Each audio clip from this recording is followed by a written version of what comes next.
that maybe not everything is true that you've heard about me.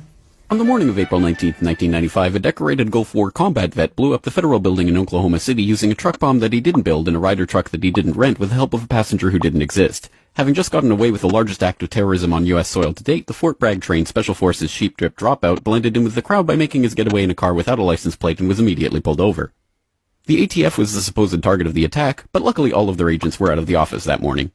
Later that day, the president boldly declared, "We will find the people who did this.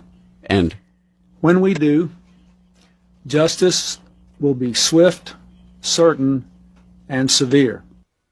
Except for John Doe number 2. John Doe number 2. John Doe number 2.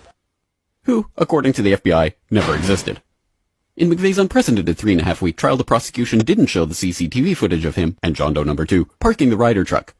Didn't explain why 24 separate witnesses mass hallucinated the existence of John Doe number 2. Didn't explain why the government was testing truck bombs and the Army was storing Ryder trucks at Camp Gruber right before the bombing, and didn't talk to the FBI informants who blew the whistle on the plot. But they did collaborate with the CIA, and they did convict McVeigh as the lone wolf bomber and Terry Nichols as his bomb-constructing accomplice. Still, a bunch of crazy conspiracy theorists, including 300 bombing victims, insist on talking about facts and evidence and refuse to simply believe what they've been told a million times by people in tailored suits with well-coiffed hair. They quote the U.S. Army Brigadier General and the FBI crime lab whistleblower and the inventor of the neutron bomb who point out the physical impossibility that the Ryder truck bomb did the damage to the building, but that doesn't matter because if there were other bombs in the building that day, we would have heard about them. The second explosive was found and defused. I think he said another bomb. The Justice Department is reporting that a second explosive device has been found.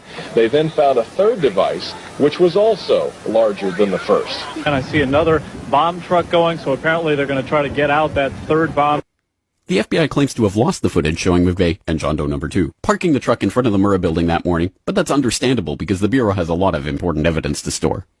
Terry Nichols insists the FBI was involved in the plot, but thankfully a judge has saved us the trouble of listening to him by preventing lawyers from deposing him. There was a bomb squad truck parked across the street 2 hours before the blast, but that just shows the authorities were prepared for anything. And other documents obtained by 2020 show that someone called the Executive Secretariat's office at the Justice Department in Washington and said the Murrah building had been bombed. But this was 24 minutes before the blast.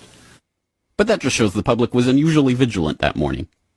Also, apparently, before the bombing, Governor Frank Keating's brother, Mark, had been working on a novel about a terrorist bombing in Oklahoma City. Stranger still, one of the characters in the novel was named Thomas McVeigh. But that's probably just a coincidence. McVeigh wrote a letter to his sister where he admitted to being a secret Special Forces operative, and he complained to friends of the pain in his ass from an Army-implanted microchip, but that's crazy because if he didn't actually leave the Army in 1991, there would be proof of that. McVeigh was not executed on May 16, 2001 as scheduled because the FBI had failed to turn over thousands of pages of evidence to McVeigh's defense attorneys. But the execution went ahead on June 11th. In a highly unusual and secret agreement, no autopsy was performed, one witness said he was still breathing, and the prison officials admitted his hearse was a decoy. Then, the case was officially closed. And if you question any part of this story, you are a paranoid, wingnut, birther, truther, tenther, prepper, conspiracy loon who'd bring up any of these points ever again. Ever. This message has been brought to you by the friends of the FBI, ATF, DOJ, CIA, SPLC, MSM, and the U.S. Army. And remember, ignorance is strength.